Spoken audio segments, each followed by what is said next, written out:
waxaan rabaa maanta inaan idinla wadaago 6 qaab oo aad ku iman kartid dalkan Turkiga ama 6 fiiso oo uu bixiyo dalkan Turkiga. السلام عليكم ورحمة الله وبركاته. أصحابتي السلامي وسعدكم معنا وهذا اللي أسكسونا قدنا أحسن مقال عصب.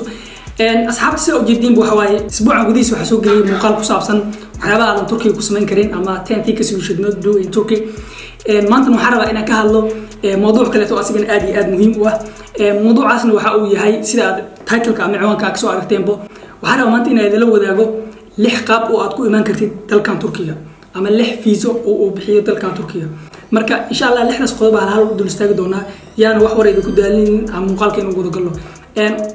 ka hor intaan muuqaalka bilaabin hadii aad channel ku cusub tahay subscribe sar ama ku soo biir channelka gambaleelkan fursi macnaha muuqaal walba aan soo gelino isla markiiba uu ku soo gaaro sababtoo waxa soo geli doonaa muuqaalo badan oo ku saabsan ama macluumaad badan oo ku saabsan dalkan Turkiga lagana yaabo in macluumaadkaas wax badan ka faa'iidid marka let's get into videogeena aan bilowno qodobka ugu horeeya wadanka lagu imaado waa visa waxbarasho ama ina macnaha arday aan aw imaatay wadankan wax ku baratid visa waxbarashada waa visa ugu fudud oo wadankan laga helo marka loo fiiriyo viisayaasha kale sababtoo ah waxbarashada waa wadankan waxyaaba ay qadiriyaan ku jirtaa waxbarashada marka visa sida lagu helo waxa iska fududahay qof inta jooga ama wadankan joogo waxa leedahay jaamacad admission iga xaray qofka jaamacad markuu admission kaaga xaray admission kaas uu ku soo diraa kadibna safaaradda Soomaaliya ay geyso doontaa admission kaas sidaas ku soo bixi doontaa wixii kale oo documenti oo laga rabane ama wixii kale oo documenti oo safaaradda Turkiga ee Muqdisho ku taal ay ka rabtane adaa xamarka sameeysan doontid marka intaas ugu gudbaynaa visa waxbarashada waa visa ugu fudud oo wadanka lagu imaado number 2 visa wadanka lagu imaado waa visa caafimaad caafimaadka sidoo kale oo asigana very easy waaye kaliya waxa u baahan tahay in wadanka oo Soomaaliya ama wadanka adiga ka soo bixaysa wax laga qabo waayo waxaan ka soo qaadanaysaa warqad sheegayso in wadanka wax laga qabaayo isbitaal Digfaar ama isbitaalada kale oo Turkida ay leeyihiin oo Soomaaliya ku yaalo warqadaas soo qaadanaysaa safaaradda geysanaysaa kadib waxay ku siinayaan visa caafimaad dalka Turkiga visa kale oo ay bixiyaan waxa waaye visa ganacsiga asigana sidoo kale oo wadankan way bixiyaan sida lagu helana waa idana sidoo kale waxsaas u weyn maaha kaliya waxa u baahan tahay in aad ganacsi la sameynaysid ama wada shaqeyn ganacsi aad la sameynaysid ama ganacsi aad isdhaafsanaysiin shirkad ku taalo ama shirkad laga leeyahay dalka Turkiga shirkadaas waxay ku siinaysaa warqad inaad macnaha ganacsi la sameynatid warqadaas macnaha ay ku soo diraan ama warqadaas kadib warqadaas waxay geysanaysaa safaaradda kadib visa hada saasa ku helaysaa ganacsiga marka visa ganacsiga asigana waa iska fudud yahay oo maxay ahayd ganacsi hadii aad wadanka inaad ka sameysay aragtid oo ganacsada aad tahay sidaas ayaad visa ku heli kartaa si aad howlahaada ganacsi wadanka ugu dhameystid visa ganacsigana waxyaaba ay Turkiga ay bixiyaan ama dawladda Turkiga ay bixiso waa ku jira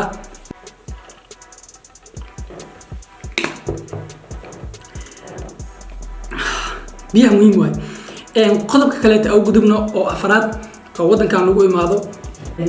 waa caawiye ama ina caawiye u noqotid qof macnaha caafimaad loo soo keenay ama caafimaad loo keenay wadankan tusaalahan qof Soomaali wax looga qaban waayay oo wadanka Turkiga caawiye ahaan macnaha caafimaad ahaan loogu soo qaaday ama visa caafimaad inta ku soo aaday ayaa wuxuu u baahan yahay qof macnaha caawiyo inta uu wadankan joogo macnaha qofka xanuunsan qofka caawinayo visa saas oo hela visaasna asigana zaid mu adko oo macnaha si qaabka lagu helo wax adag maahan kaliya waxa u baahan tahay qof xanuunsan oo wadanka caafimaad loo keenayo ina macnaha caawiyaan u noqotid kadibna qofka xanuunsan warqadiisa ama warqada qofka xanuunsan ina qaadatid kadibna visa saas uu macnaha visa oo ku sameystid saas ku soo baxdid ayadana qodobka afraad waaye zaid uma adka qodobkaas qodobka shanaad oo wadankan lagu imaado waa ina ku imaatay wadankan dalxiis kasta ogtiinbo waxyaaba ugu weyn oo dhaqaalaha wadankan ku tiirsan yahay ayuu ku jirtaa dalkan Turkiga gaar ahaan magaalada Istanbul iyo magaalooyinka kale oo dalxiiska sanadkii dad ku dhow 15 milyan ayaa imaado waana dareemi kartaa tirada intaas leeg marka visa oo dalxiis wadankan waxyaabaha ay bixiyaan ayuu ku jiraa visa dalxiiska ma adko laakiin qiimihiisa ayaa badan marka visa dalxiisna wadankan way bixiyaan saas ku iman kartaa dalxiis in wadanka ku imaatid kadibna iqaama aad sameysatid oo saas wadanka ku joogtid visa lixaad ama qaabka lixaad oo wadankan aad ku iman kartid waxay tahay inaad wadankan guri aad ka iibsatid guriga wadankan waa laga iibsan karaa dad badan Soomaali badan oo guri ka iibsata jira wadankan haddii aad waddankan guri ka iibsatid waxaa helaysaa viisayaal badan hal viisa kaliya maaha waxaa lagu siinayaa qofka macnaha guriga kireystay qofka macnaha guriga iibsaday qofka guriga iibsaday waxa uu helayaa macnaha passport Turkiya haddii guri oo weyn oo iibsaday oo lacagtiisa 200,000 ay ka badan tahay passport Turkiya inuu helo laga yaabo qofkaas macnaha uu helayaa laga yaabo maaha qofkaas marka waxaa laga yaabaa haddii qof macnaha guri yar oo gato ama guri weyn oo gato muhiim maaha waxa uu helayaa qofkaas visa ama visa Turkiya oo macnaha visa Turkiya oo deganaansho macnaha in waddankan guriga ka gadatay kadibna inaad ku noolaato u baahan tahay sababtoo ah guriga ka gadatay marka viisahaas macnaha oo qofku marka uu guriga gato asigana waa visa lixaad oo waddanka lagu imaado marka macluumaadkeena intaas ku eegay maanta insha Allah waxyaabo badan oo Turkiga ku saabsan waa idin wadaagi doonaa muuqaalkeena xigan insha Allah waxa uu hadli doonaa sida asxaabta qaar kamid ah commentiga ku soo codsadeen inaan ka hadalno guryaha Turkiga iyo qaabka ay u kala baxaan ama guryaha Turkiga iyo qaabka loo digo iyo waxyaabaha sida u kala baxaan iyo ardada insha Allah macluumaad badan aan janaalka ku soo gudbi doonaa oo waddanka Turkiga ku saabsan haddii aad dalka Turkiga joogtay haddii kale aad u soo socotid labadaba way ku anfici doontaa marka yaan warida ku daalinin muuqaalkeena maanta intaas ku eegyahay intaan muuqaalka dhameyn haddii aad janaalka ku cusub tahay subscribe saar maalmihii la soo dhaafay ama inta badan aan subscribe saar ma dhaho sababtoo ah waxa uu yahay qofka hadii uu janaalka ka helo inuu asiga subscribe iskiisa uu saarayo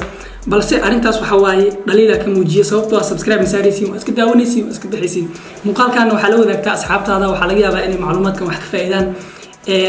muuqaalkan intaas ugu maanta inta muuqaalka xayaa kulmi doono dhamaantiin waxa idinka tagayaa sidaas iyo nabadgelyo peace